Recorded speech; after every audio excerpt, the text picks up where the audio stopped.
రుణమాఫీ చేసినందుకు హర్షం వ్యక్తం చేస్తూ జైనద్ మండలంలోని కొరాట గ్రామంలో సీఎం రేవంత్ రెడ్డి చిత్రపటానికి కాంగ్రెస్ పార్టీ శ్రేణులు అభిమానులు పాలాభిషేకం చేశారు. ప్రజాపాలన పేరుతో ముందుకు సాగుతున్న రేవంత్ రెడ్డి సర్కార్కు ప్రత్యేక ధన్యవాదాలు తెలియజేశారు. ఇది ఒక చారిత్రాత్మక నిర్ణయమని కొనియాడారు. ఈ కార్యక్రమంలో ఇందూరి వామన్, అడెల్లు, లింగన్న, అమోల్, నర్సింగ్, ఆసన్న, వెంకన్న, వినోద్ తదితరులు పాల్గొన్నారు.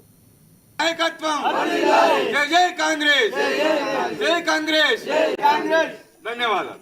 చేసిన పనుల విధానం ప్రకారం చూస్తే 10 ఏళ్ల పరిపాలన విధానంలో ఏకీగ్రీవంగా చేసిన ఘనత ఈ కాంగ్రెస్ పార్టీదే.